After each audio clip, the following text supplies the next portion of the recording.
2001 Ozfest. It was at a place called Tinley Park in Illinois, a big outdoor amphitheater. It had kind of like pretty much been raining all day. And so you're in this giant, essentially a huge hill that just goes down. So after it had been raining long enough, everything just got soft. Not necessarily muddy, but just soft. Yeah. And I want to say it was right about when Marilyn Manson came on. The Great Sod War started.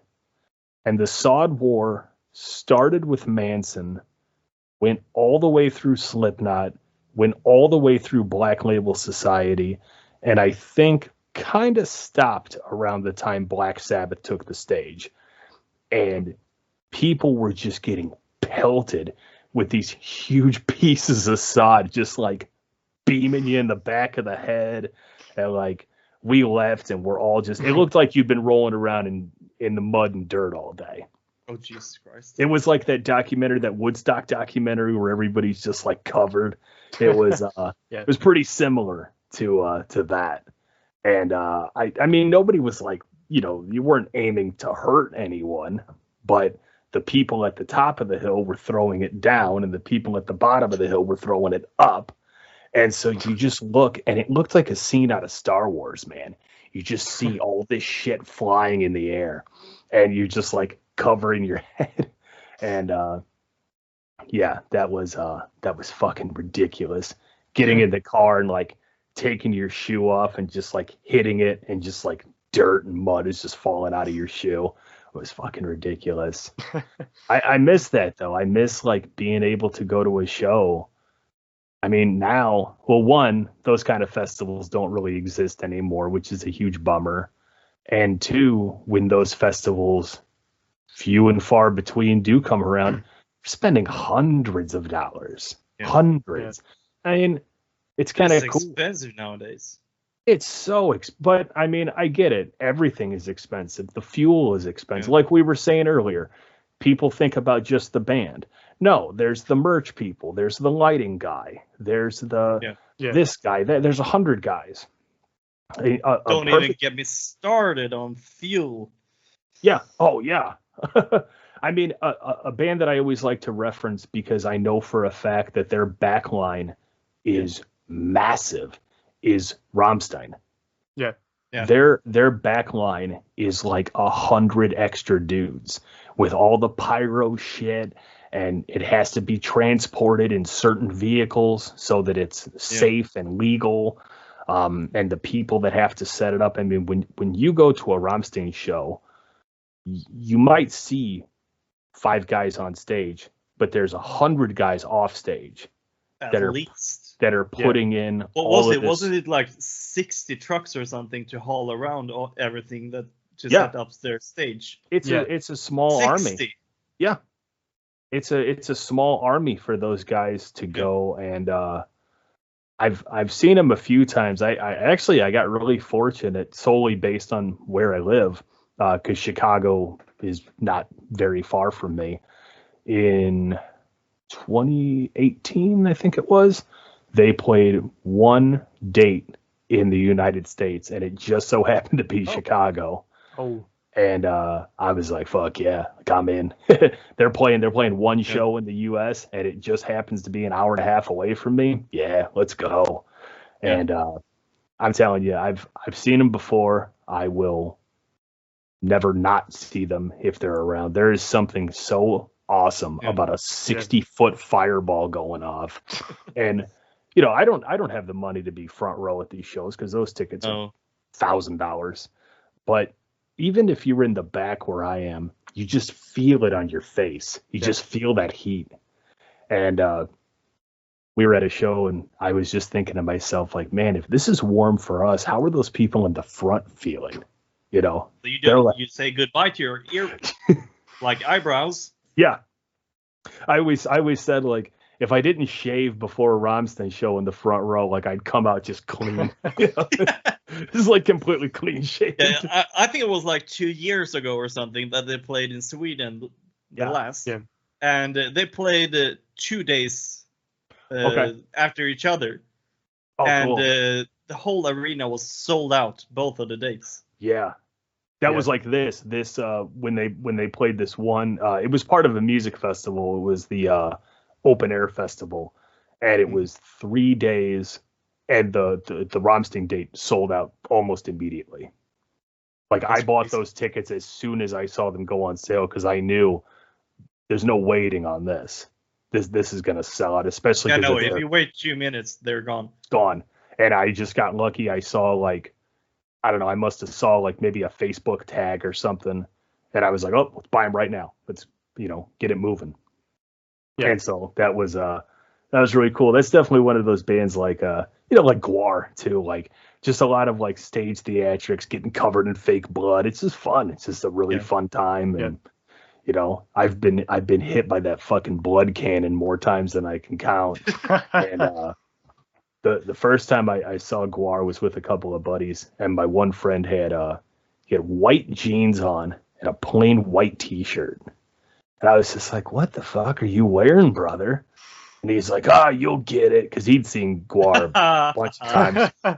He's just like, you'll get it. And we leave, and he's completely tie-dyed. It's like green and red and purple. Yeah. And it was really cool. And, all of that shit, because they use food grade, safe stuff. It washes. Right. Yeah, because they don't want your clothes. So no pig's blood? Yeah, no pig's blood. Not like the... Yeah, I think that's more like Watain. I was just going Watain. That's what I was gonna say. Right. They got banned from. I think they got banned from Chicago. They were tossing around like a pig, like a real pig head. Yeah. And using like real blood. And yeah, that was last year. Was that last year? I saw them last year. Oh, you saw them last year? Yeah. That's fucking crazy. Now, do they do the same thing in Sweden? Was it real blood? Yeah, I believe so. Damn. It kind of makes you wonder, like, where the fuck are you getting all this blood? Yeah. I remember they had like a signing session as well. They had like a thing that they were like having these like notes that they're writing the autographs on, and then they're like kind of putting some pig's blood on it. That's awesome. Drenching the autographs in pig's blood. That's cool. That's fun. Yeah. Did you get a chance to meet him? No, I did not. Oh, okay. I don't remember why. I think there was like another band or something that was playing during that signing session. So that's what sucks about that. That's what sucks about those kind of things. It's like if you do one thing, you're gonna miss something else. Yeah. And like I said, I used to go to a lot of those festival shows where it's like there's one band playing on this stage, and then immediately after there's another band on this other stage. So you kind of have to run, to go over and get to it. But going back to those festival shows and stuff, as much as I've seen like just the coolest stuff, like I love seeing kids at those kind of shows, like the younger generation, because while I've seen Slipknot multiple times, this might be this kid's first show. Yeah. And this kid might go home and go, Mom, Dad, I want a guitar. I want drums. Yeah. I want a bass. And this could start their journey, maybe even into playing music, or they might go home and go, I went to see Slipknot, but then this opening band blew my mind. And now I'm into two bands. Now I'm into Slipknot. Now I'm into these other guys. And then so maybe they will be featured on the Black Tornado podcast. That's right. Verbalizers. Or the Metal Verbalizers, right? Yeah. No, I think that stuff is so cool. I like seeing that. Yeah. And I like, again, going back to like the people that like, metal shows or everybody's evil and violent. I'll tell you what, I was at, what was it? I want to say it was Lamb of God show. Yeah. There's a guy in a wheelchair, and everybody like took turns. It was like 3 or 4 people at once, and we just held this fucker up, like in his chair. We just held him up because we wanted him to see. And if a guy would get tired, you'd tap somebody, and they'd switch you out. And that dude was up, not jostled around moving. He was stable, but that guy was up for that entire Lamb of God set. And you could just see the look on his face, like people were going to make sure that he enjoyed that show. Yeah. You know, Yeah. I've been to shows where this happened to me. I was at Devil Driver at the House of Blues, jumped in the pit, got knocked down way harder than I expected. My glasses flew right off my head. The whole pit stopped. All you saw were cell phone lights hit the ground. Somebody grabbed my glasses, handed them right back to me. I mean, in a matter of seconds. It wasn't nobody stepped on them or nothing. People got them right back to me.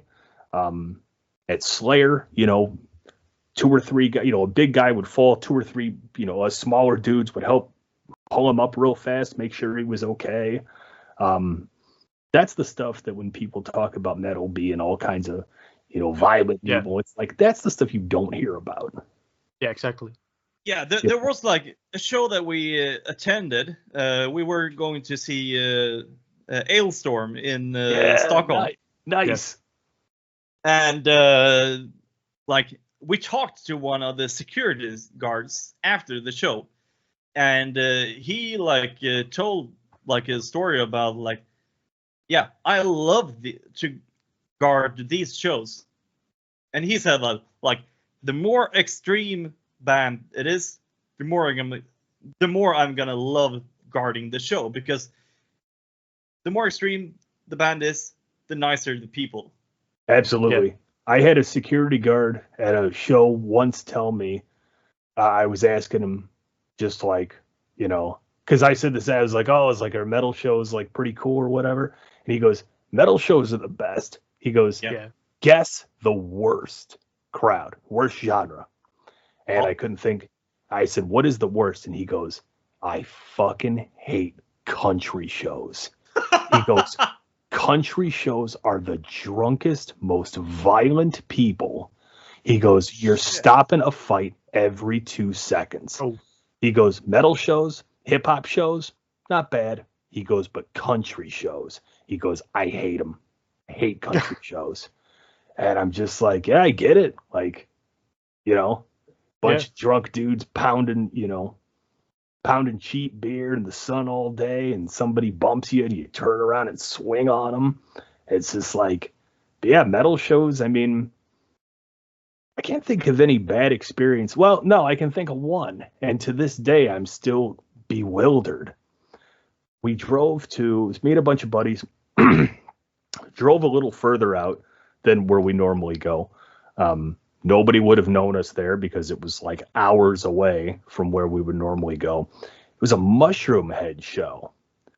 And some dude just busted me in the face. Like, not a pit. Just some dude just popped me in the face. And, like, it happened so fast. Like, as soon as his fist connected, he was, like, turning and, like, ran into the pit. And, like, I mean, it didn't, like, drop me to the ground or, like, bust my face up or anything. And I looked to my buddy, and I'm like, what the fuck was that? And my buddy's a big guy. And he just goes storming into the pit, and he's like, I looked for that fucker. I couldn't find him. And I'm just like, I didn't bump into him. I didn't say anything. He just, like, turned around and just popped me in the face. And, yeah, weird. But outside of that, no, nothing. I've, when I was younger, you know, crowd surf or whatever, fucking fall and people help you up. Like I said, with the Lamb of God, the wheelchair guy, like making sure he was good the whole time. We were at Deicide. No, not Deicide. We were at Super Joint Ritual, and there's a mom and dad and a younger kid, and we like made a barricade around them so like the pit wouldn't hit the kid. And you know, it's just like that's the kind of stuff that makes that whole community, makes that whole like little family so much cooler. Like the people that are willing to make sure that everybody has a good time, that nobody you know, you're not stealing from the bands, and you're not it was the same show. It was that Super Joint show. There was a local band that was playing. They had to move their merch stand for some reason. I think like a pipe broke and they didn't want their stuff to get ruined. So the guy's trying to move everything as fast as possible. And they left one of their hoodies was still up on the wall. The guy had clearly forgotten about it. And I walked over, I ripped it down off the wall, and I walked up to him. I was like, "Oh, you missed this one." He was like, "Oh, thanks, dude." He's like, hoodies obviously are a more expensive item to sell. Yeah. And he's like, "I can't believe I missed that one. Like, that's one extra hoodie to sell." And it's just like, he was so, I don't know if he was impressed that I didn't steal it or that I just brought it to him. But it's like, then that made me kind of sad. Like, fuck, man, I'm doing the right thing. And like, you're surprised by it. Like, it sucks that people are surprised when you do the right thing. That is not something that you should be surprised about. I agree. You know why? Because he's probably used to people fucking stealing shit off the merch table. Yeah. And it's like, I don't care if you're Metallica or, the bare knuckle brawl. I don't care who you are. You shouldn't be stealing shit from fucking bands just trying to make money. Where's the respect? Absolutely. Yeah, absolutely. Where's the respect? It's all about respect.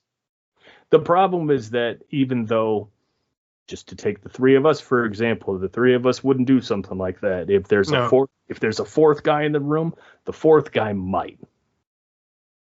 And so if you have enough dealings with the fourth guy, eventually everybody looks like the fourth guy. Yeah. And it just, the old saying, man, it takes one bad apple to spoil the bunch. That's what happens. Yeah. You get one guy that acts like a dick, and then all of a sudden all you see is a room full of dicks.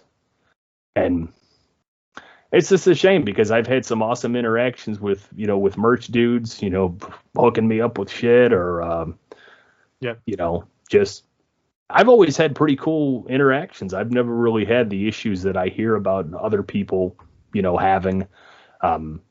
Maybe the crowds that I'm around are good. Maybe the bands are having a good night. I don't know. But I don't seem to really have those problems. I don't know. I don't think I have any like real example of like a bad experience that I've had with like at like a Mel show or with like a Mel band or something like that. Me neither, I think. And that's the kind of thing as well that I kind of wanted to mention real quick, that I think the kind of like idea of Mel heads and Mel bands are like super cool people.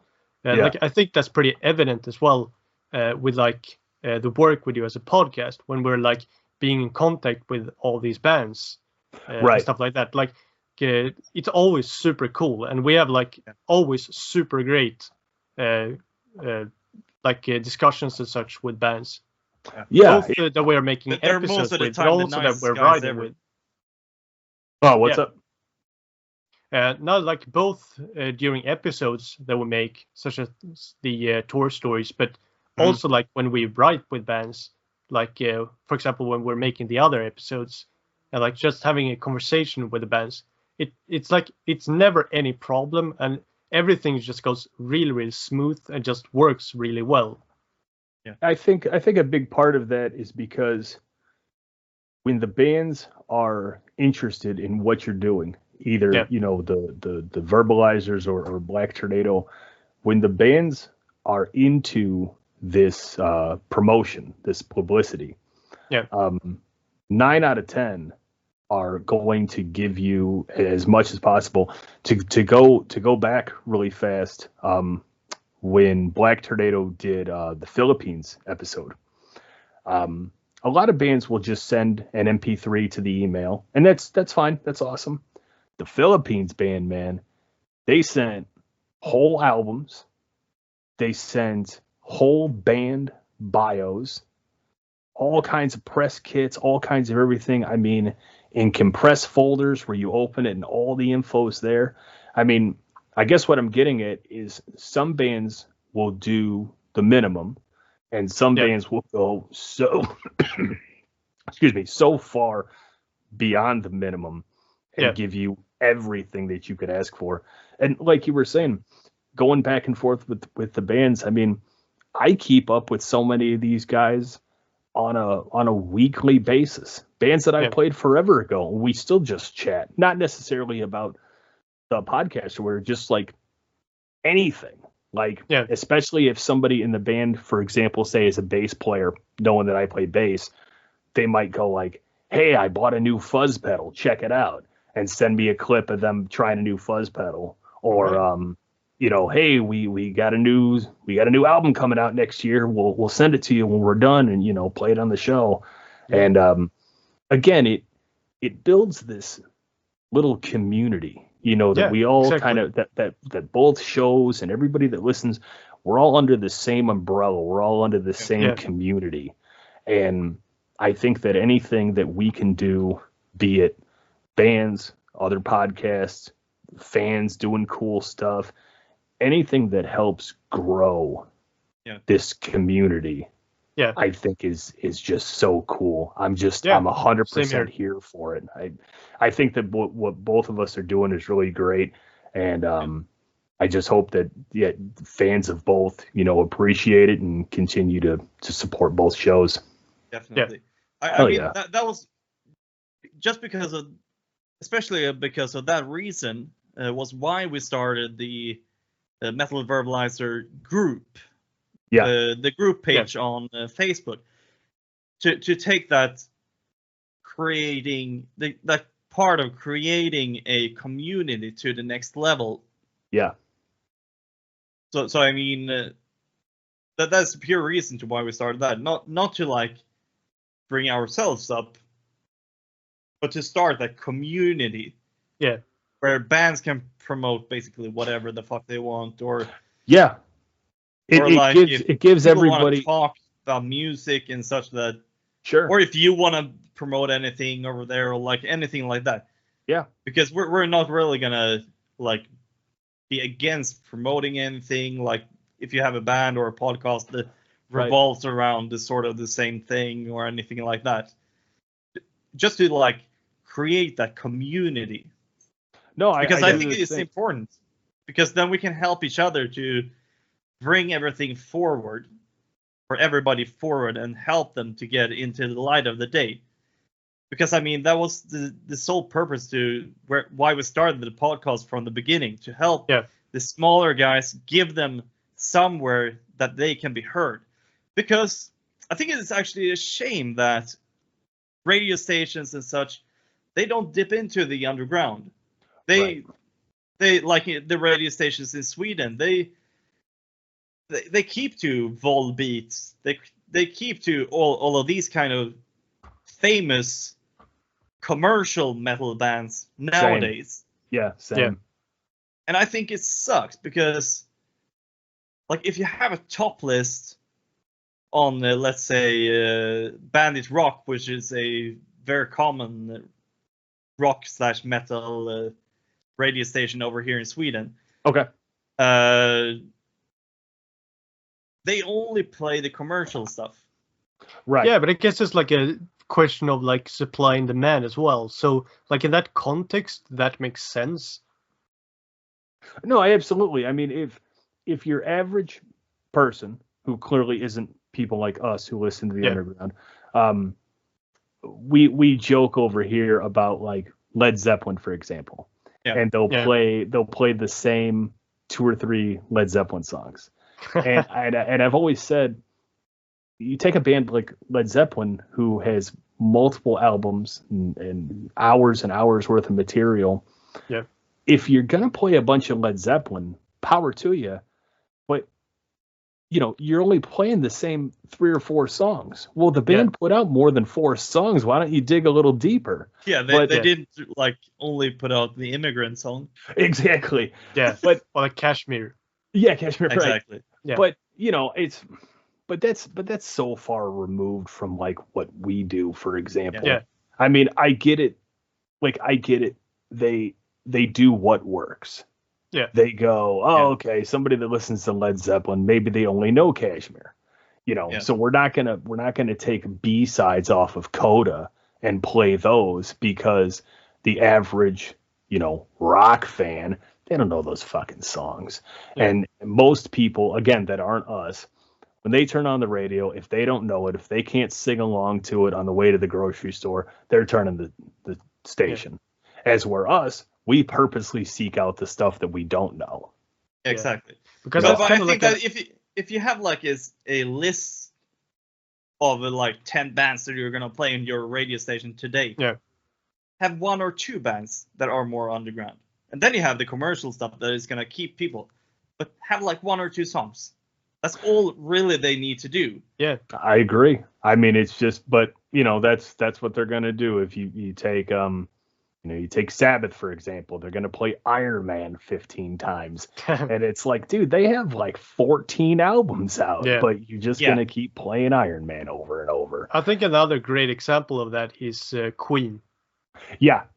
Yeah. That's also like a great example of that. Like, Queen has 10 albums worth of material, and they played, We Are the Champions over and over again. Yeah, exactly. So like rarely hear something from like Sheer Heart Attack, for example. Yes, right. Which is like a great album, but you rarely hear something. Yeah, I mean, they have their reasons for doing what they do. Yeah, and I understand it. I just again, it's kind of like supply and demand. I sure, guess that's what people are asking for, so that's what they give them. I mean, like with our shows. Well, sometimes I think that's not really a healthy way of seeing it, because sometimes as a professional radio host, you should know that, yes, you like this stuff, so you're gonna like what I'm putting out here from the underground.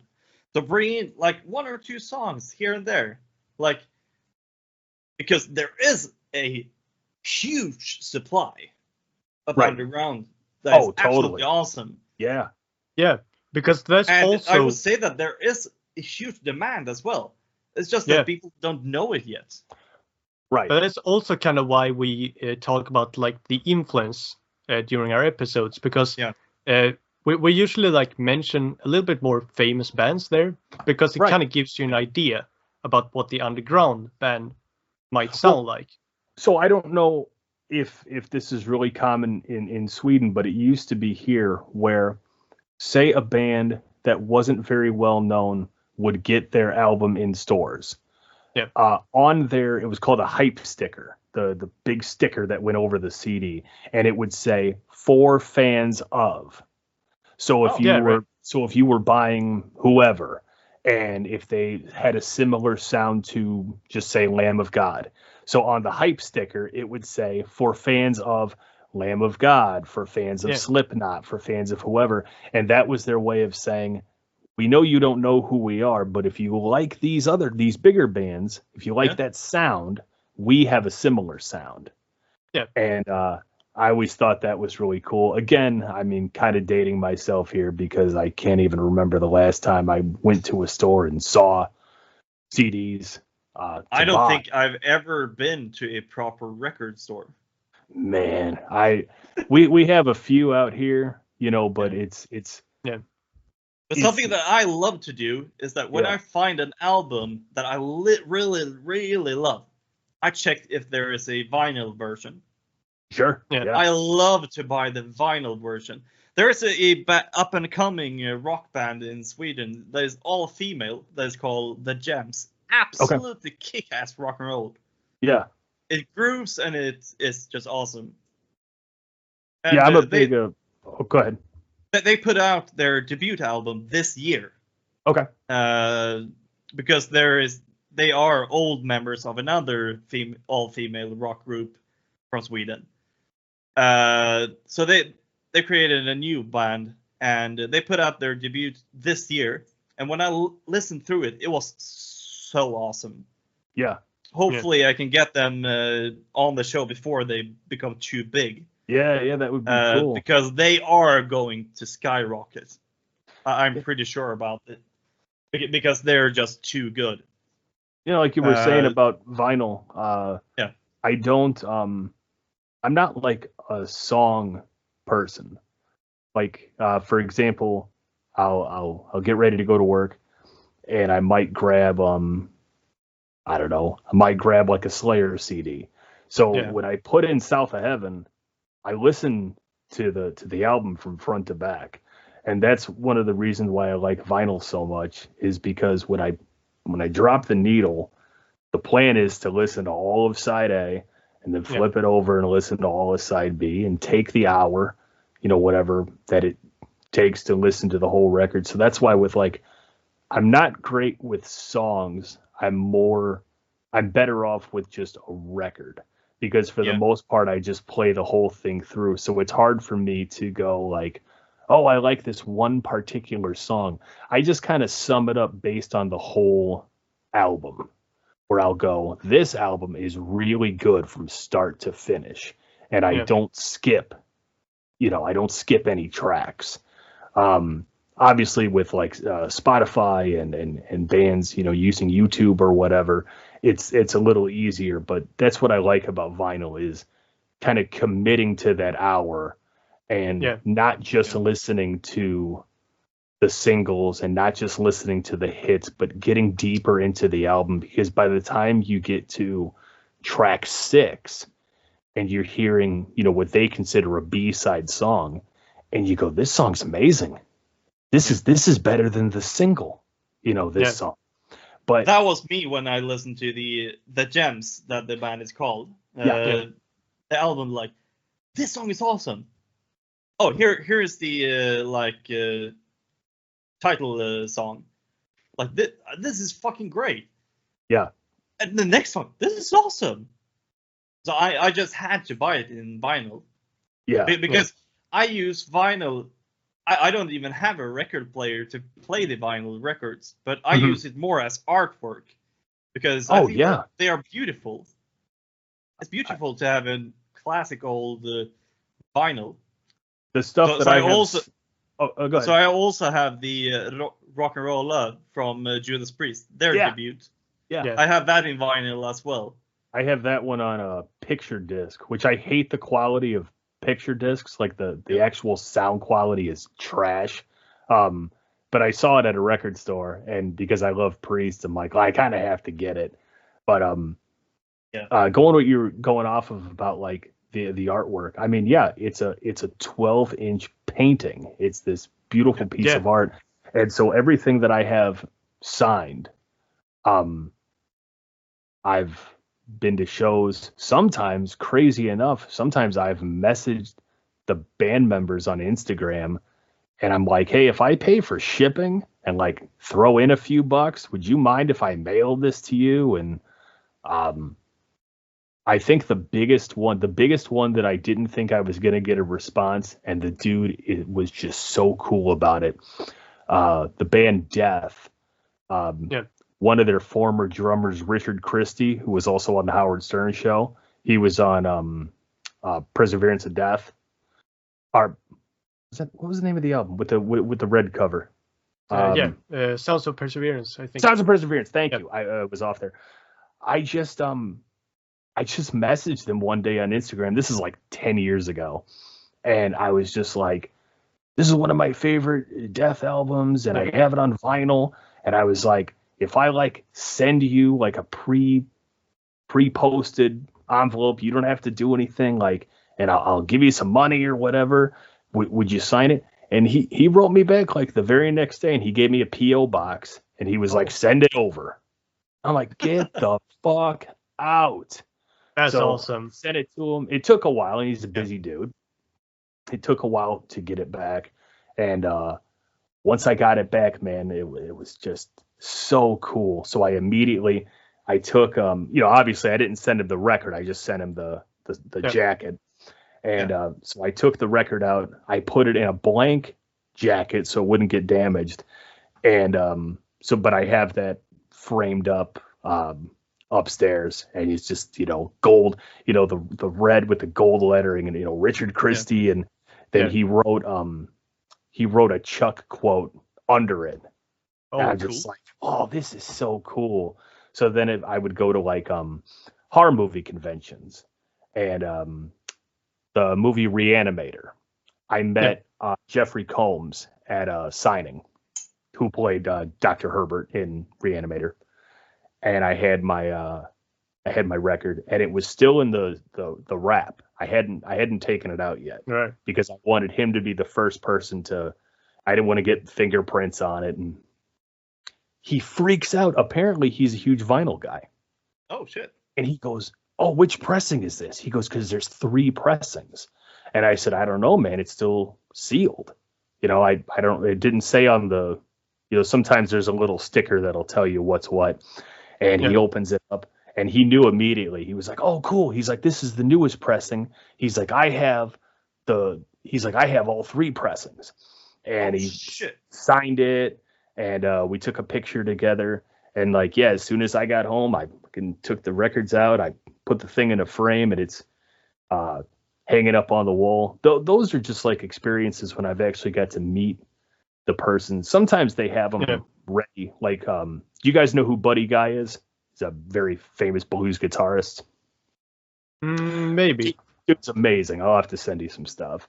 Yeah, but sure. I to a Buddy Guy show, and he had them like pre-signed, and you could just pick them up at the merch booth, and so grabbed one of those. Same thing, framed it, hung it up, and but like you were saying, it's just this beautiful piece of art that it's just really cool too. And some of these bands, man, the artists, they're so detailed. They're so like you could spend an hour looking at a cover and just noticing the little intricate little details in the art. You're not gonna notice that on Spotify, are you? No, you're not gonna notice that on Spotify. You gotta hold that thing in your hand. And the same thing sometimes, when if it's a fold out, sometimes there's like cool shit on the inside, and it's just cool to have it. And then the vinyl now, I mean, vinyl is so cool now where there's like different colors and splatter colors where it's multiple colors.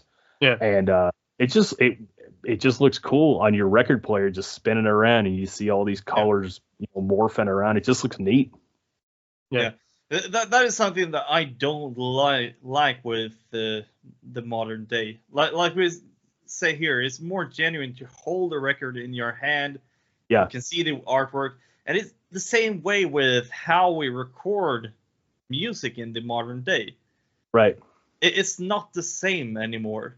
No. It was much better, like when I listened to the Ozzy Osbourne book. Mm-hmm.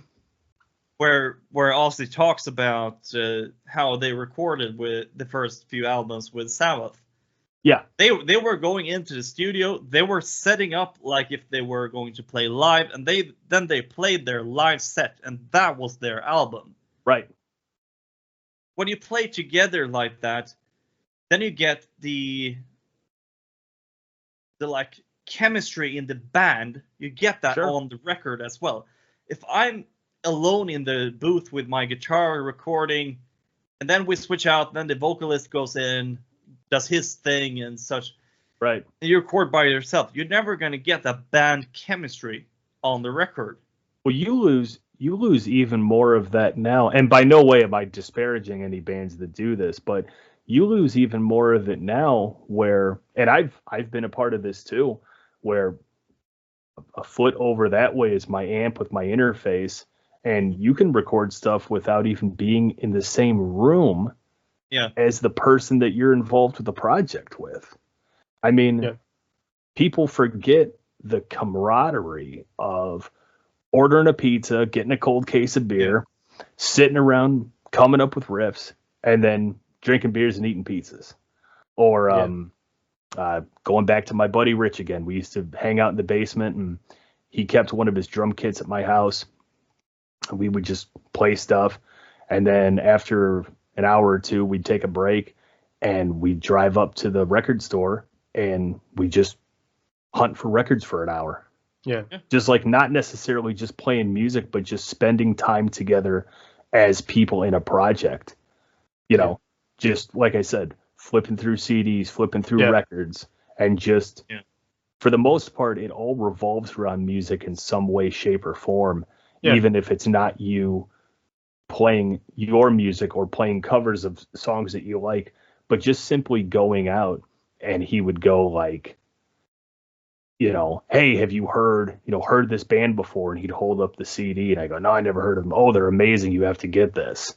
And driving back, listening to new CDs and stuff. I mean, it's just, you lose that fun. I mean, like I said, that's one of the guys that was one of the guys that was with me with the Dio, Motorhead, and Maiden show.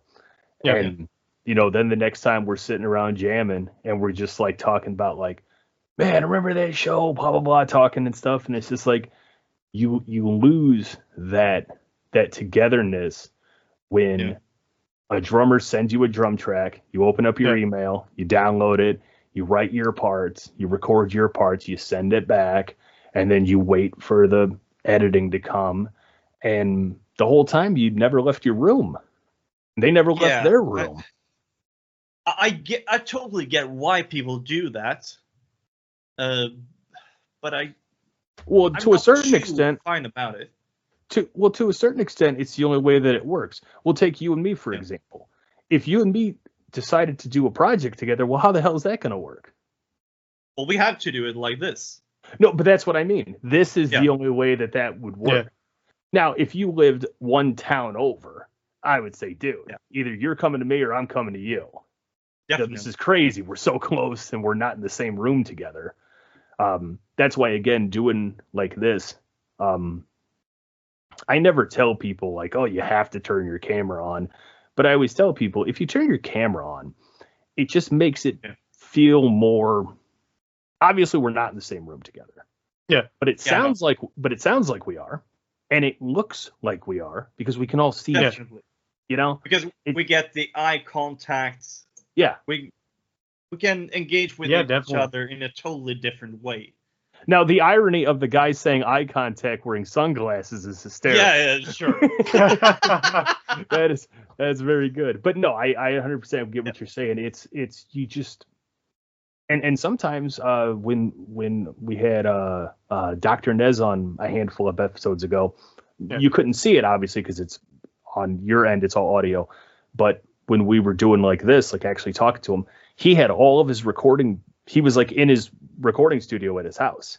So like while I'm talking to him, behind him, I'm seeing all the guitars and I'm seeing all the stuff. Oh, that's nice. And it's just cool because like I'm looking at him, but I'm actually looking past him and I'm trying to like, what is that? A Gibson back there? What's going on back there? Trying to like. I am the same. I'm the same. Yeah. I'm such a geek when it comes to equipment.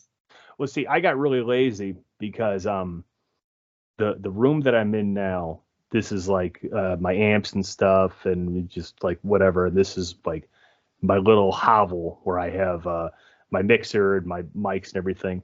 And then like when I got too lazy to like clean up stuff, I just throw the logo up over the back and then I just like whatever. Doesn't matter. Yeah, well, look at what I've done. Yeah, it's like a huge blur. I've blurred the background.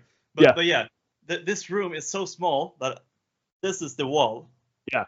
Oh yeah, I'm right. And then when I reach out like this, I can reach from wall to wall. It's probably good. This room is literally like 4 square meters. It's probably good for. It's probably good for sound though, right? No. Terrible for sound because the Oh, walls are it bounces like crazy. Yeah. So I hope it sounds okay. Sounds great. I've chucked this cloth over the door behind me. Oh no, but that's about what I've done. No, on my end, coming through the headphones, everybody sounds great. Oh, yeah, everybody sounds good to me. And then the microphone I use is not made for podcasting. There's like classic good old Elvis style. I was gonna say an Elvis style. Yeah, it looks cool. Yeah. This one, this is a mid-level Mackie. Oh, I guess you can't see it because the thing screws it up. It's just like a mid-level Mackie microphone, but the one that I had prior to this, that's why I tell people don't listen to the first episode because I had quite possibly the worst microphone. I should have recorded it on my phone. It probably would have sounded better. And when I've heard the first episode, or the first episode that is live at least, and that's what I meant. The first from February, and it sounded fucking awful. And I immediately went online and I started doing research, like, what's good for what my needs are and my budget. And I found this guy, and this guy gets the job done. Yeah. It's kind of like, when it comes to this kind of stuff, bands, you're always thinking about new strings, new picks, new pedals, new chords. When it comes to this kind of stuff, I'm kind of done. Like, my headphones are good, my mixer. Actually, this is the same. You can't see it, but this is the same mixer that I used back in 2016. Oh, shit. The same one, and it is not expensive. It's not an expensive piece of equipment. It's phenomenal. It's a Behringer. You know, a lot of people say Behringer makes an okay product. I'll tell you what. If this thing burned out tomorrow, I would replace it with the exacts. I wouldn't even look for a different one. Buy the same thing. And why fix it if it ain't broke? Yeah. You know, definitely. I mean, that's pretty Johan, do you know what microphone Johan is using? I can't see it, so I'm going to say maybe the PC. Yeah, it's like right next here. Oh, okay. It's the good old blue Snowball. Oh, yeah. I had one of those too. Yeah. Yeah. The 2016. That's when I had the Snowball. I liked it. I didn't have any problems with it. The only thing it works fine. For our show, I edited it a little bit with EQ and stuff, so it sounds a little bit nicer. The only thing that I didn't like about it, and maybe there's an attachment or something of that nature, but like you can't see it because the screen's up, but I have a boom mic that comes out and I've got a pop filter in front, and I couldn't figure out a way to do it with the Yeti. I didn't have the right attachment to make it work. Johan is using a arm for his blue Snowball. Okay, yeah, I just the same, and again, the same one, 2016. I've had this thing forever. Yeah, it's like right here. Oh yeah, same. Yeah, I just didn't have it wouldn't connect properly. It didn't stay as steady as I wanted. It would like move. Oh, okay, all right. And then a friend of mine wanted to start a podcast of his own, and he was like, "Oh, I'm looking for some gear, blah blah blah." And I said, it's a good mic. For me, I'm not crazy about it. So I ended up selling it to him for next to nothing. Yeah. Right. And then, bought this terrible mic that you hear on the first episode. And then when we did the playback, I was like, get the fuck out of here. I hate this. So then I quickly changed up to this Mackie, which again, not super expensive. I'm not sitting here with a $600 microphone. No, the microphone that I would like is the Shure MV7X, which is the little brother to the Shure SM7B, which is the very classic. Say that's the iconic Shure mic.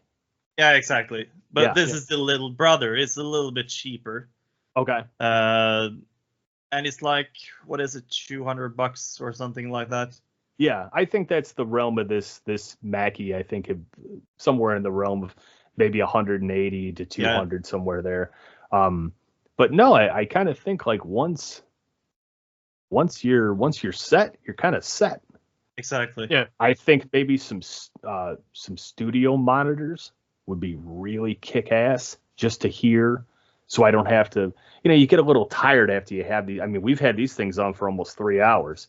Yeah, exactly. At a certain point, you take them off, and you're like, "Oh, it feels so good just to have them off your head." Well, I basically lived with mine on my head, so because I used these for everything. That's what I did. Have them for my phone as well. That's why I really want the studio monitors, so I can take these off and still, like, if I want to play a game on my laptop or watch a movie, I don't have to keep these on. And then, like, the wall, I can literally touch it.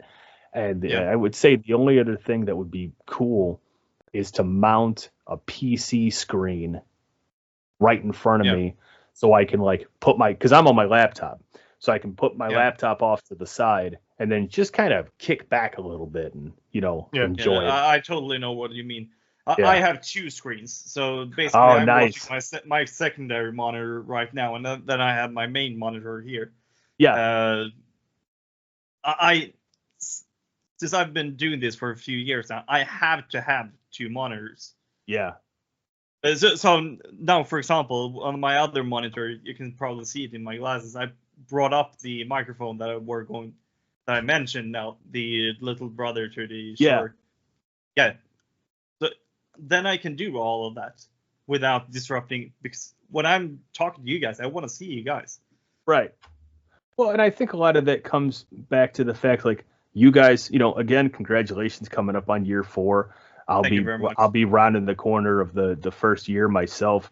And I think whatever makes us more comfortable also makes us more productive. Because that makes sense. You want to work. Well, in my mind, you want to work in a setting, in a situation where you're most comfortable. I'll tell you one I just did. Nobody thinks about this. New chair. Got a way more comfortable chair. You know, the old chair that I had, it was all right. This thing has way more cushion. The arms fold up. So if I want to grab my bass and I want to just riff, I don't have like stuck position arms in the way that I can't move. I mean, people don't think about the little things that make it. I've got a little fan. It's about this big. I've got a little fan that sits under my desk. If I start getting too hot, just turn it on low. You can't pick it up over the mics, and it just gives me a little bit of air. Anything I can do to make my environment make me want to be in here. You know, the wall I've got, Glenn, for the image that you see everywhere, he actually mailed this to me from the Philippines. I have the hand-drawn, this logo is framed up on the wall. Amanda from Kurthroth had made her own interpretation of the Black Tornado logo. I've got that framed in front of me. I've got a little Philippines flag on my desk because people in the Philippines have been such hardcore supporters of the show that I always look over at that. I was at a yard sale or something, and I found this little plastic tornado toy. Gave the lady like a quarter for it, so I have this little tornado on my desk. And it's just like, anything that makes me more comfortable sitting here, it makes me want to sit here longer, which makes me want to work longer. Yeah. If I was sitting in some metal folding chair with a shitty computer that couldn't load things fast, that couldn't do I just wouldn't want to do it as much. No. Yeah. Anything I can do to make this more comfortable. Hell, I'm thinking about a bigger desk just so I can spread my shit out more. Yeah. You know, I would not fit a bigger desk in this room. Well, that's my problem is I can't really, it's a want, but if I go any further, I won't be able to open the door and I'll be permanently stuck in this room. And then everybody would get a lot more Black Tornado because I wouldn't be able to leave the fucking room. And it's even more important to get comfortable. So, that's what I was saying about like the chair, like just having a more comfortable chair so I can sit here for going on 3 hours. Yeah. And it doesn't feel like we've been here for 3 hours, definitely. No, but I'm still comfortable enough where I could sit here for 5 more if I had to. Definitely. You know? So whatever makes you more comfortable, and the same thing with like gear and stuff. I'm a big pedal junkie, right? I've got a shit ton of pedals, and sometimes I just want to change the tone up, and thus play longer. Yeah. You know what I mean? I use a multi-effects unit when I play. I have a multi-effects. I have the Boss. Can't remember the name of it, but I have a Boss multi-effects. The 100 something. I think it's the 1000. Oh, I'll send you a picture of it. It's it's got the foot pedal on one side and then a big ass board on the other side. But I keep that in the living room because then if I want to jam, I don't have to grab an amp and a bunch of pedals, bring them into another room. I just grab my bass. I keep it under a coffee table, so all I have to do is pull it out, plug it in. I'm jamming in a minute. But like in here, for example, you can't see it, but the wall next to me is just amps, an amp head. I ended up, and this is a little tip if anybody's still listening to the show. Here's a little tip if you have a lot of pedals. I went on Amazon and I bought a metal shoe rack. Ooh. And the shoe rack holds like 30 plus pedals. And the shoe rack cost me about $15. And that's everything even less than a regular well, those are if amp you go setup. Oh yeah. Or whatever you call it. Well, that's what I mean. If you go buy those, they're $200+ sometimes. Yeah. This has everything here, and then I just pick a couple. All right, I need distortion, I need fuzz, I need reverb, and I have them sorted by what they are. So like all the fuzz pedals are together, all of this is together. Right. I have my main board that's that's how it sits. But then the extra stuff that's not on the board, it just sits on the rack, and then if I want to change something or I just want to play with one particular pedal, I just plug it in real fast, and then again it just makes me want to play longer. You know. maybe play a Sabbath riff with a shit ton of distortion, or not distortion, but like a shit ton of fuzz, and just see how it sounds. Yeah. You know. But that's so interesting is something that I think that when it comes from different genres, I'm coming more from the rock stuff and such. Right. So I'm more into that plug and play stuff. So it's like you got your preferably Gibson. I don't own a Gibson. The guitar I'm using currently is a Yamaha Pacifica. Oh yeah, which are fucking great guitars. I got it for like $250. I'm very familiar with those. It has been with me for like 7 years or something right now. Yeah. 7 or 8 years right now, and it works perfectly. Hell yeah.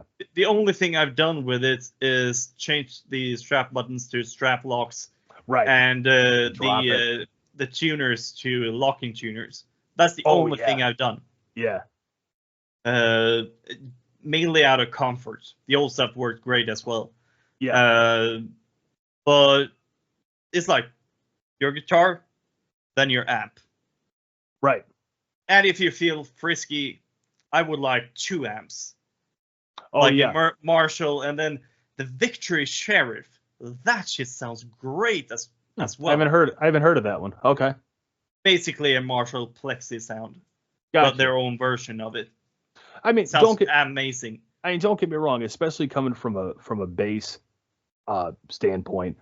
Plugging straight into amp is awesome, and I can do that all day long. But sometimes I just like variety. I just like to spice it up a bit, and I'll throw on some extra stuff. And again, for me, it's more of like, because I'm not gonna be in like a touring band. I'll probably never do like live shows or things like that. I'm very comfortable just hanging out in my room. Usually got a couple cold beers off to the side, and I'll pull up. I like pulling up backing tracks on YouTube. So I'll just find a drum beat that I like. I love that as well. Yeah, I just pull up a drum beat. I just riff over it. I don't write anything. I don't record. I don't write anything down. I just riff. And then eventually I'll go, ooh, I like this one riff. And then I'll plug in, I'll record that one riff, and then probably never do anything with it. But it just keeps me playing. So I figure whatever keeps me playing is great. Hey, we were talking about gear. What is that? Yeah. What's that kit in the background? Here. That electric kit. Oh, yeah. It's an Elysis Nitro, I think it is. Oh, I fucking knew it. I have one of those too. Oh, really? I recognized the nut on the top of the cymbal. Oh, right. I said, I think that's a Nitro. I have that same with the mesh heads, right? Yeah. No. Yeah. No, not the mesh heads? Not mesh. No, no. It is rubber pads. Yeah. Oh, okay. I have the one with the mesh heads, and it gives more of a realistic bounce back. You get that rebound. Yeah. Which you don't get from the rubber pads. Yeah, definitely not on the even like the cymbal response versus like obviously like an acoustic cymbal set, like it's way different. Yeah. But I love like with people like 60 Samus on YouTube. Mm-hmm. He uses his cymbals. Then he has electric pads. Okay. With mesh pads. Yeah. Which basically feels like real drums. Okay. And then he has it coupled up to an interface and such, and then he uses like Easy Drummer 3 or Superior Drummer or something. Yeah. That's what I really like. Great. That's what I love about that kit is like it has a whole bunch of presets built into it. Yeah. But then what's really cool is you can run it, obviously run it to your laptop or your desktop, and then you can do like Easy Drummer, Addictive Drums, and then you can add just an endless amount of drum sounds. I bought one. Oh, it was like 7 years ago, and I just wanted to try to, like I was saying earlier, play into the YouTube drum tracks, and I just wanted something where I could do my own drums and then play over my own drum tracks. Yeah. And then I quickly realized that I am a fucking terrible drummer, and I will leave it to others to do my drums for me. But I also play a lot of Doom, so the drums aren't super complicated, and I can fake my way through a bunch of it. Well, in Doom Metal, you at least have the time. Yeah, but the time is one slow. beat a minute. That's what I mean. The time is slow, so I can nail it. You just go boom, 1, 2, boom. Yeah, I got it. Fine. It's good. It's good. Throw on a purple cloak and put a smoke machine on. It's fine. Get the ball. But that's something that like I don't like when people is pissing on drum triggers. It's still the drummer that is playing. Yeah, I mean, come on, everybody. Look at the drummer from Def Leppard. He has pretty much like after his accident, or since his accident, and then when he came back to the band, his whole fucking kit is electric, basically. You know, or half at least. You know, something really cool about him is because Def Leppard's another one. I've seen him multiple times live, and kind of like every time they come to town, I try to go see him again. So he, after his accident, and once he got back into drumming, he started a foundation for handy-capable musicians, and it still goes to this. I didn't know that. It's very cool, and it still continues to this day that he runs this program, and it helps people like him in similar situations. Basically, he said anybody can play an instrument. It's just what modifications need to be made so it works. Yeah. Hell, I saw a video on YouTube of this old dude, one arm. I mean, the whole fucking arm was gone, and he's just shredding on guitar with one hand. It's ridiculous. I've seen a guy shredding on his guitar with his feet. Yeah, right. That is also something that you can find on YouTube, which is absolutely crazy. It's all about how much you really want something. Yeah, and it's like intricate shit as well, like Sweet Child of Mine or something. Yeah. It's not like Green Day or something. His solo is just one string going up and down. Right. Oh, speaking of music, I got beef with you, and I'm glad I'm bringing this up before we get off. You were shit-talking Fender the other day. What's your beef with Fender? What, was it me or my brother? It was you. But was it the amp section or was it the guitars? Oh no, the amps are garbage. Thank you. Yeah, so it was the guitars. Well, if you were talking about the amps, I agree with you 100%. But the gain station on a Fender sucks. Yeah, they're trash. But the basses, man, especially like the American made, the P bass, dude, those are amazing. Now, not for extreme metal. Yeah, that's not what they're made for.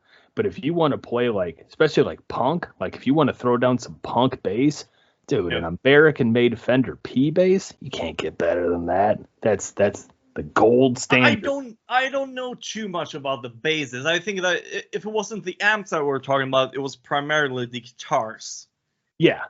I've always had a beef basically with single coils in general. Fair enough. But that's mainly because I don't play clean. I like distortion and overdrive. Mm-hmm. And it sounds like shit. The 60 cycle Helm is crazy. Yeah. No, I'm right there. Especially, like I was saying earlier with all the pedals and shit. Like I'm right there with you, man. I like stacking. I like experimenting with multiple and then figuring out, especially when it comes to Doom. You want that fuzz way the fuck up. Yeah. You want the distortion, just so it clips a little bit. And it just your sound's perfect, for that style of music. It just works. Yeah. It's the same with me that play more. My more heavy metal sound is more like glam. It's like a shit ton of distortion. It is reverb. It is a tiny bit of delay and chorus and stuff. And single coils just doesn't work with it. Yeah. It's terrible.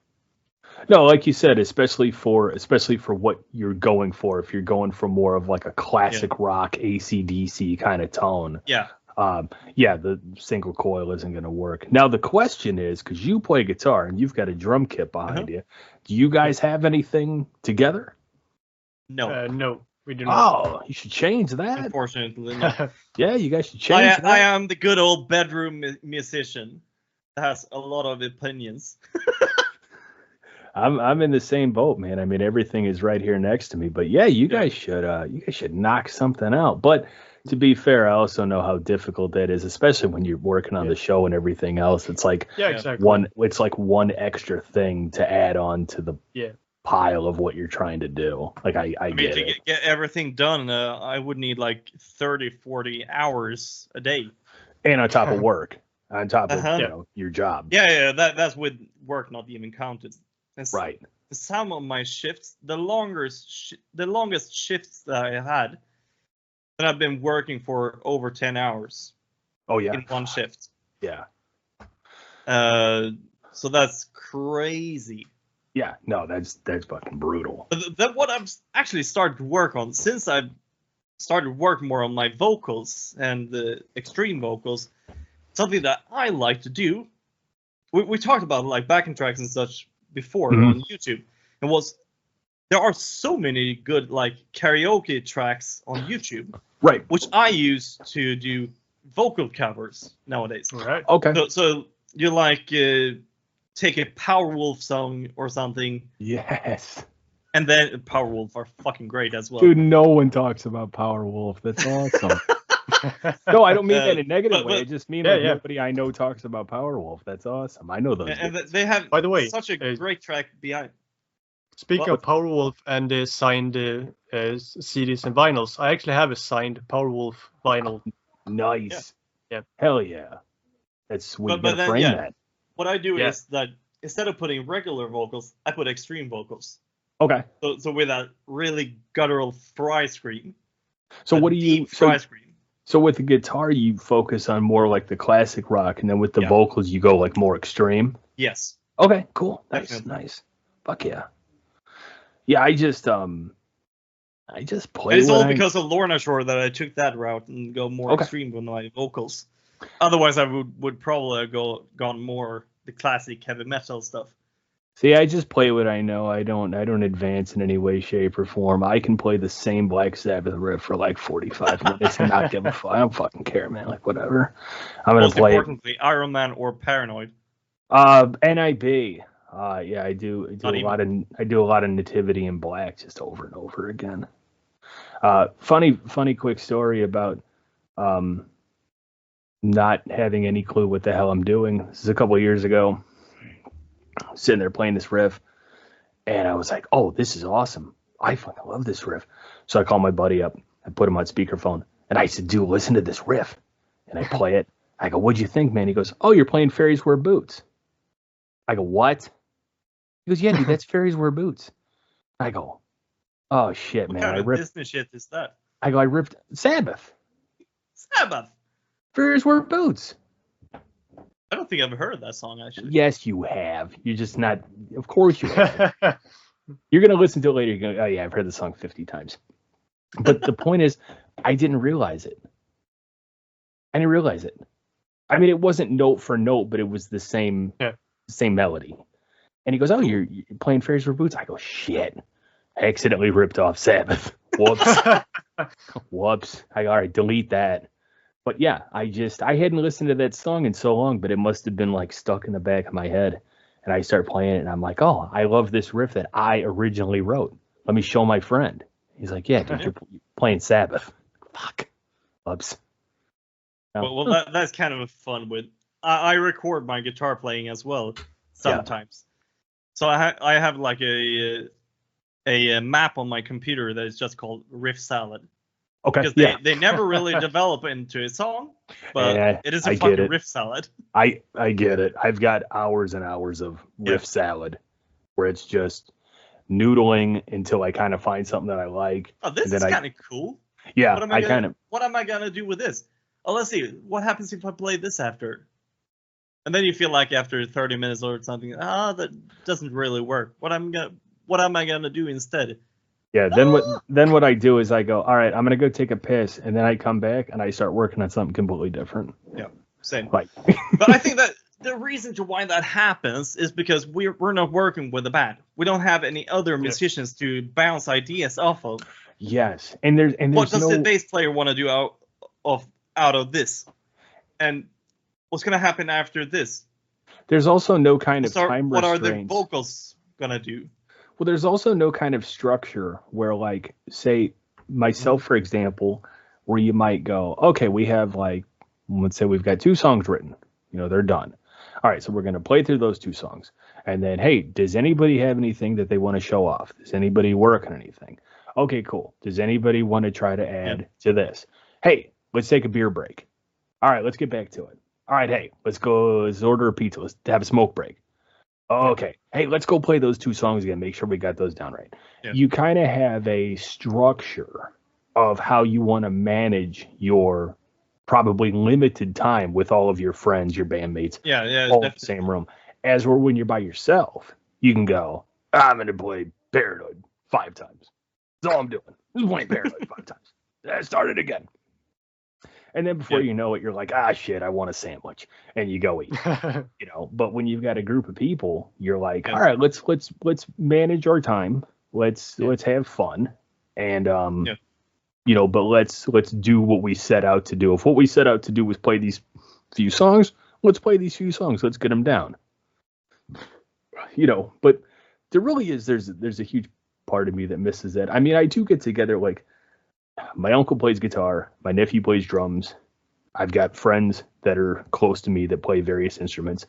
And sometimes we'll just get together and not necessarily like, let's play Thunderstruck or something. Like, we'll just sit there and just riff and just see what happens.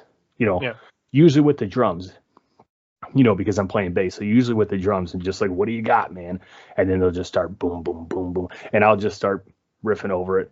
Guitar player comes in, and it's like we're not writing anything. We're just kind of goofing around. But that's how it's all of that like genuinity of having a band. Once again, you bounce ideas off of each other, and you get that chemistry. That's when the most genuine, great ideas comes up. I think it's also very, very funny in like documentaries like Lords of Depravity, for example, about Sodom. Mm-hmm. And like when they're kind of talking about when they recorded those like early albums and like the first EP, when they're like talking about how they went into like the recording studio with like a bunch of beer and stuff, like started drinking and partying and like throwing around stuff, and then like playing some instruments a little bit as well. Yeah. And that's basically how they recorded those albums. I had a similar thing, teenage years, so it wasn't beer. It was like a shit ton of energy drinks, like a case of them. And we all probably shortened our lives by 5 years because we drank 10 of them. And it's just like, we had a Tascam 8-track little portable recording studio thing. And it was like, I mean, then we didn't know what grindcore was, but it's like probably what you call grindcore, because it was just like shitty, short, and fast. And it was just like the next day we played it back, we're just like, it's fucking terrible. The worst thing people have ever recorded. But that was actually something that was kind of fun that they had when I was young. It was like 10, 15 years ago or something like that. In our hometown. Yeah. They had something called Music Camp, which I attended. Cool. Yeah. Which was like, you had 5 days where we attended it. And then they were taking you through the process of writing a song. Cool. So you got placed in a group of people. Yeah. Like, you guys are a group now, or a band. Yeah, this is your band. And you guys are going to write a song this week. And at the end of the week, you're going to record it in a studio. Oh, shit. So we wrote songs. I attended like 4 times or something. Yeah. Just because it was so fucking fun to do. I'd say I'd go all the time. 4 or 5 songs. So I basically have an EP. Right. Now, where is this? When do we get to hear this? Or is that never? Probably never. Because this is some like pop shit. So what? So this At least let wrong. me. I won't play it on the podcast. So let me hear it. I just want to check it out. I can probably send you a track or 2. Hell yeah! I won't play it. Just let me hear it. I'm just gonna have to listen through and see what.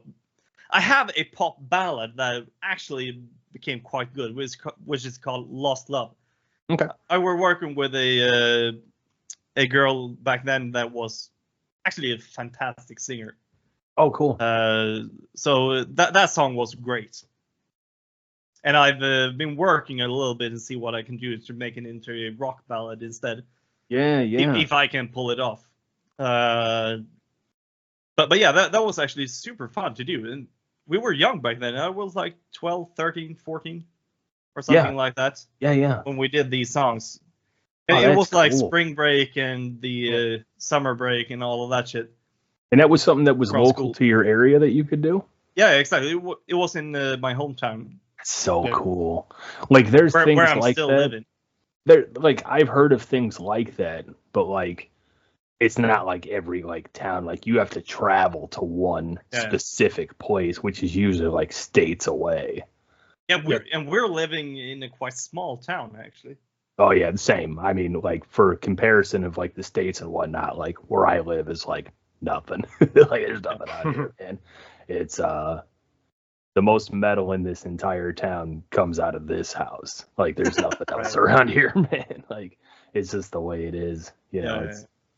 That was cool. Such a cool experience to go through and to actually go into it. And back then I was a guitarist purely. Okay. So I did actually write the music parts. Okay. And the guitar you did parts. Like the arrangements and everything. Basically. Yeah. Then the studio folks put on the organs, piano, drums, and all of that. I just think that's cool that like where you live, that's a thing for kids to do. Yeah. You know, my uncle, obviously, who's older than me, actually took me to my first show. Here's a question. What was your guys' first show? First live show? Ozzy Osbourne Gold at the Ericsson Globe in Stockholm. Nice. Yeah. Same. And that was not Sabbath, but Ozzy Osbourne. Right. Yeah. Man, usually I school people with mine, but Ozzy, that's good. I think I was like 10 years old at that time. Yeah. It was the same show for you I think too, Ozzy? I think it was 2010. All right. I saw my first show was a music festival, so there was a lot of bands, but the headliner was Metallica. Oh, cool. Metallica with Newsted. Okay. On Jason Newsted on bass. And when I left, I was like, I need a fucking 4-string. Like, that's awesome. Because he was the bass solo was killer, and it just blew my fucking mind. I'm just like, fuck 6 strings. I want a 4-string. Let's go. That was so cool. But our first festival was in Barcelona. Mm-hmm. Yeah. There was the Rock Fest. Okay. Do you guys remember on that Ozzy show? Do you guys remember? Was it like a bigger band or a smaller band that opened for Ozzy? I actually don't remember the opener. Fair enough. The only reason I remember it was like 14 years ago. So no, true. Yeah, I get it. The only reason I remember the Metallica one is because it was a festival. So like, nothing against them. I'm not a fan of the band. It doesn't mean I hate them or anything. But like, Stone Temple Pilots played. Right. Okay. Which again, like, power to them. I just didn't care. I had to sit through a Kid Rock set, which is weird. It's like odd. I've seen a lot of bad bands on festival tours. Like, if I had to tell you the amount of times I've seen Five Finger Death Punch, it's upsetting. It's just upsetting because I'm standing there waiting for the band that I'm there to see to come on. And so like, I call it Five Finger Beer Punch because that's the time to go get beer, like buy a T-shirt. Cheers. Yeah, salud. Quick show story, and this goes to show you how kids. I don't mean to sound incredibly old, but kids on their fucking phones. This is back like 2010 or something. And it was a music festival, but it wasn't just a music festival. It was other crazy shit. Do you guys know what the Metal Militia is? Heard of it, but I can't. I think so. So these like dirt bike riders that do like extreme stunts. Yeah, right. Like backflips through fire and crazy shit. So there's all these bands where if you were standing where I was standing, To the right of you, Machine Head is playing. To the left of you, the Metal Militia is doing all kinds of crazy flips and tricks. And I look over, and there's these 4 kids glued to their cell phones. And I just wanted to take their phones and fucking smash. I mean, hey, do whatever you want. It's your money. You bought the ticket. But I'm just like, dude, you guys got Machine Head to the right of you and the Metal Militia guys to the left. Mm-hmm. What part of this isn't entertaining? What I usually do is that I like, if I want to take photos to remember the gig, I chuck my phone up in the beginning. Same. Snap a few photos. Put it away. Done. Yep. Yeah, I usually don't even do that. Maybe at the end, like Rammstein, for example, is a band. At the end of their set, they all come out, they take a bow, and I know that because I've seen Rammstein multiple times. So I know at the end, they're all going to come out and take a bow. So I take my phone out, click, click, click, I put it away. But I don't, like, record footage. I never do that either. Black Sabbath's playing Paranoid, I better record it. You know how many videos there are that are better quality than my phone? Yeah. I'll just go on YouTube and watch. I've done that a couple of times, but that's mainly if it is a really fucking cool light show or something like that. It's a little different if it's Guar or Alice Cooper or Rammstein when there's live theatrics. But I just like being in the moment. Yeah, exactly. I totally agree. For me, it's kind of like I even kind of forget about that because I'm kind of like in the moment, like with the concert. I don't even really think about it. Anything can happen around you, and you're not paying attention. Yeah. Meshuggah, I saw them at a festival, and like the sun had just set, and they had these purple and white lights that were in sync with the drums. So it's just I wouldn't have noticed if somebody dropped $1 million in a backpack next to me. I wouldn't have noticed because I was so laser focused on this set that I wouldn't notice anything around me. I didn't think about my phone. I didn't think about recording it. I just was, I was just in the moment of watching the set. Yep. And I can't think of, I don't really record. Now, on the other side of the coin, if I'm at one of my buddies' shows, one of these underground bands, if I have a good vantage point, I'll record a song and then I'll send it to them if they want to use it.